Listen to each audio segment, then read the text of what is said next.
안녕하세요. 오늘은 이제 계약이 성립 요건과 특별법으로 보호받는 방법에 대해서 알아보겠습니다. 요즘에는 이제 계약이 성립이 되냐 안 되느냐, 구두로 계약서를 작성하면 또는 이제 계약금을 지급하지 않고 계약서만 작성한 상태에선 계약의 효력이 발생하지 않는다. 이런 부분에 대해서 질문이 많이 들어오는데요. 그리고 또 이러한 것들이 계약서를 작성했다고 하더라도 특별법으로 보호받느냐, 받지 못하느냐.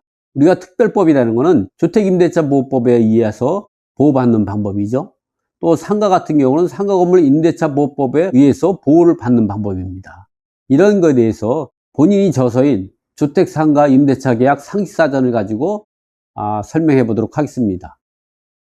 책으로 돌아가서 보면 계약서를 써야만 계약의 효력이 발생한다, 이런 얘기가 나오죠. 우리가 계약서를 작성하지 않으면, 구두로 계약하기로 약속을 했다면 계약의 효력이 발생하지 않는다는 생각을 많이 가지고 있는데요. 그런 내용에 대해서 판례를 가지고 설명해 보도록 하겠습니다. 대법원 2008-96291, 96307 판결 내용을 보면요, 계약은 구두로 해도 적법하게 성립되어 계약 당사자 간에 그 효력이 미치지만, 구두로만 계약을 하게 된다면 계약이 파기되거나 계약 내용을 부인하게 되면 그 증빙하는 데 어려움이 많이 생깁니다. 그래서 대법원 판례에서는 어떤 이야기를 하냐면, 계약이 성립을 위한 의사표시 객관적 합치 여부를 판단함에 있어서 처분문서인, 이러한 처분문서는 계약서를 말합니다. 처분문서인 계약서가 있는 경우에는 특별한 사정이 없는 한 계약서에 기재된 내용을 의사의 표시, 의사의 합치로 보는 것이죠. 그래가지고 계약서를 작성하지 않고 구두로 계약을 해도 계약의 효력이 발생하지만, 계약서를 작성하고 거기에 증빙 내용을 특약사항에 기재했다면 그런 내용은 합의된 거로 증빙 효력이 있다는 것이 대법원 판례 내용입니다. 그런 것이 대법 2008-96291, 96307 판결 내용에 있는 것이죠. 다음은 구두 계약을 하고 대항 요건을 갖추면 대항력이 없다, 이런 얘기도 나오죠. 우리가 구두 계약을 하고 대항 요건을, 즉 주민등록과 주택인도죠, 갖추게 되면 대항력이 없다. 이 대항 요건에 대해서 간단히 설명을 해보면 이렇습니다. 주택 임차인이 대항 요건은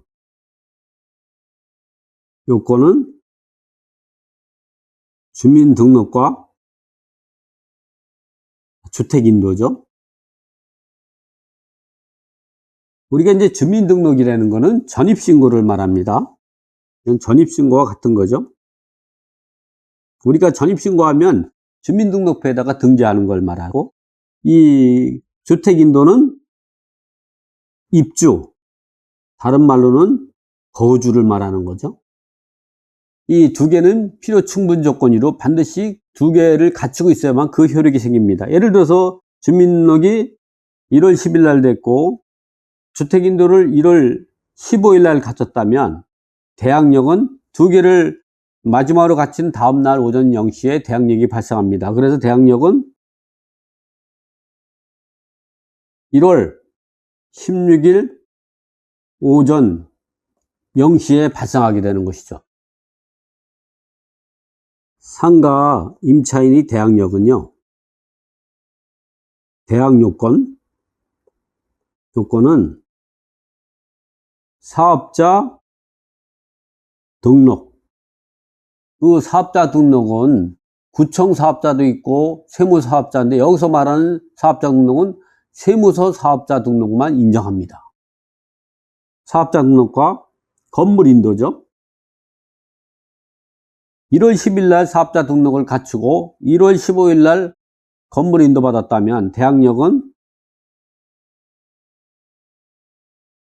두 개를 마지막으로 갖춘 다음날 오전 0시니까 1월 16일 오전 0시가 되는 것이죠. 이렇게 법원 경매나 압류산 공매가 들어가지 않고 일반 거래에서는 우리가 우선변제권이라는 것이 없습니다. 즉 최우선변제금이라든가 확정일자 우선변제권 같은 경우가 논의의 대상이 아니죠.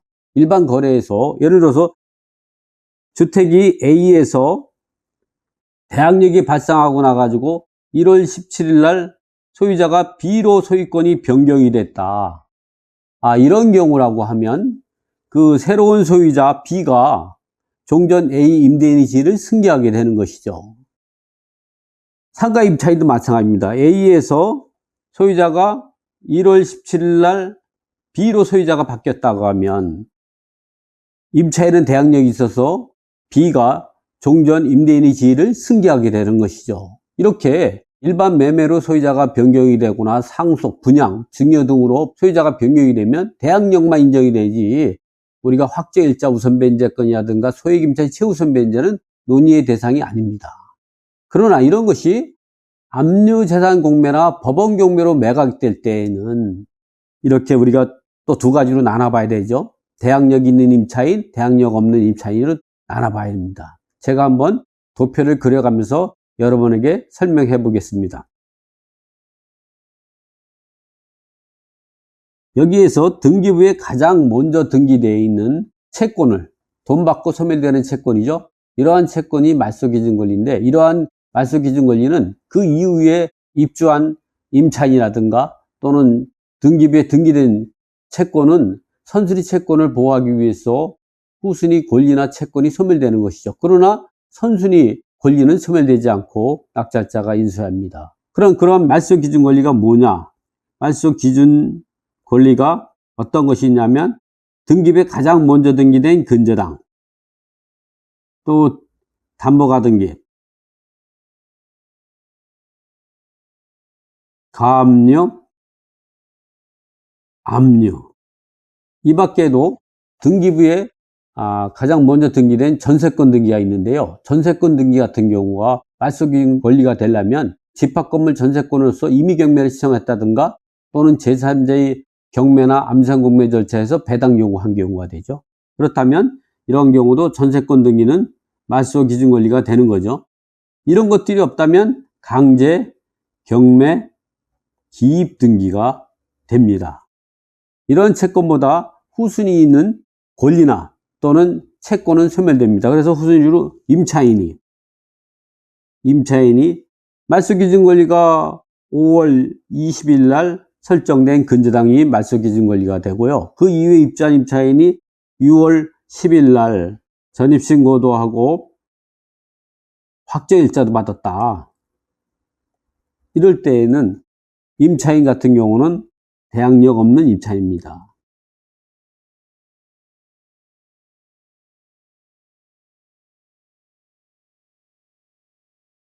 이런 경우는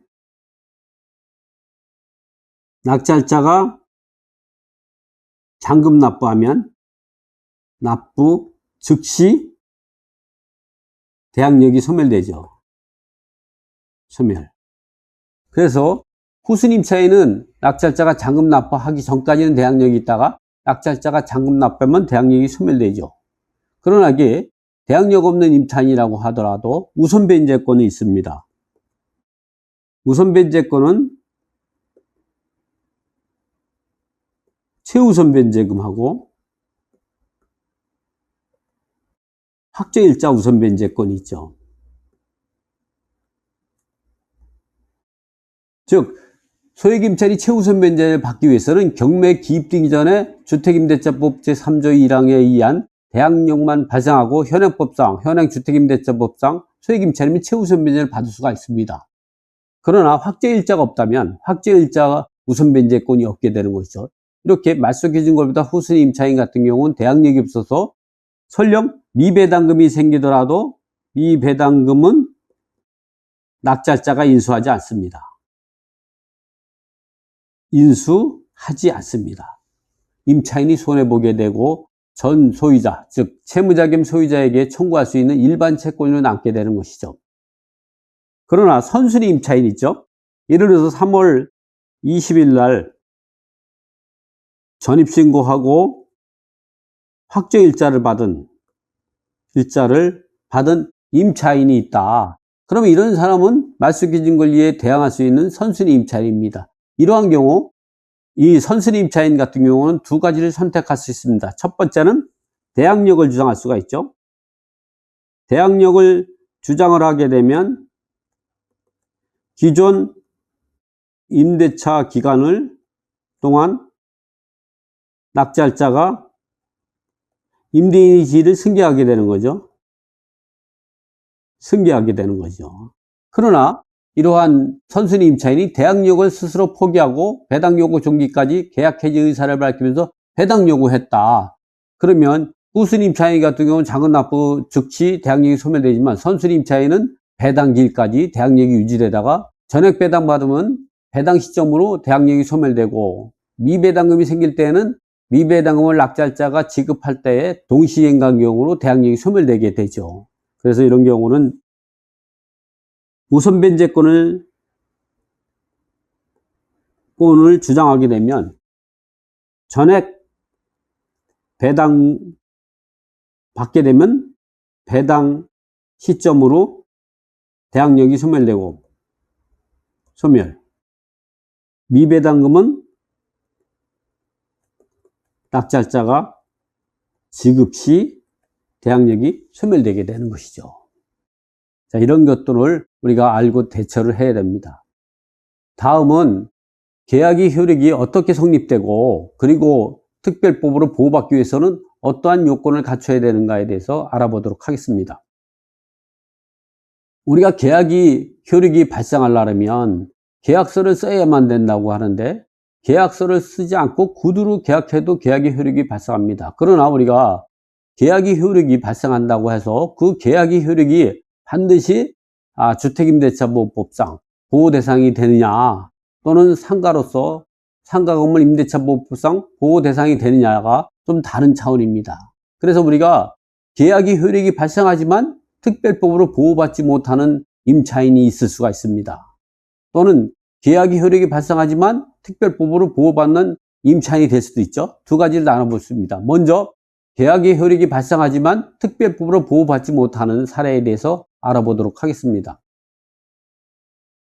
1월 10일 날 계약서를 작성하고 또 작성 시 1월 10일 날 계약금 1월 20일 날 중도금 2월 10일 날 잔금 지급과 동시에 주택을 인도받았다고 했다면 이러한 경우 특별법의 보호를 받으려면 반드시 대항 요건을 갖추어 있어야 합니다. 대항 요건은 2월 10일 날 주택 인도와 동시에 2월 10일 날 전입신고를 했다. 이렇다면 대항력은 2월 11일 오전 0시에 발생하게 되는 것이죠. 2월 10일 날 확정일자도 같이 받았다. 그러면 대항력이 2월 10일 오전 0시고 확정일자 우선 변제권도 2월 11일 오전 0시입니다. 우리가 대항력은 주물 내지 주된 권리입니다. 확정일자 우선 변제권은 그 대항력의 종물 내지 종된 권리라 대항력이 발생해야만이 확정일자 효력이 발생하는 것이지 그러나 같은 날 같은 시에 전입신고하고 확정일자를 받았다 하면 대항력은 다음날 오전 0시에 대항력이 발생하니까 그때까지 확정일자 우선 변제권 효력이 발생하지 않죠. 그래서 먼저 확정일자를 받았다면 대항력이 발생할 때까지 확정일자 효력이 없다가 대항력이 발생하면 같은 날 같은 시에 확정일자 우선 변제권이 발생하게 되는 것이죠. 상가도 마찬가지입니다. 상가도. 이렇게 우리가 상가 같은 경우도 우리가 계약서를 작성하고 계약금, 중도금, 잔금을 지급하고 건물을 인도받았다. 그리고 사업자 등록과 건물을 인도받은 다음날 오전 0시에 대항력이 발생하고 그럴 때에 확정일자를 같은 날 받았다면 대항력과 같은 날 같은 시에 확정일자 우선 변제권도 발생하게 되는 것이죠. 이런 부분들을 잘 알고서 계약을 하고 그에 따라서 대항요건과 그리고 계약서의 확정일자를 받아두는 걸 갖다가 잊지 말아야 합니다. 오늘 강의는 이거로 마치겠습니다. 감사합니다.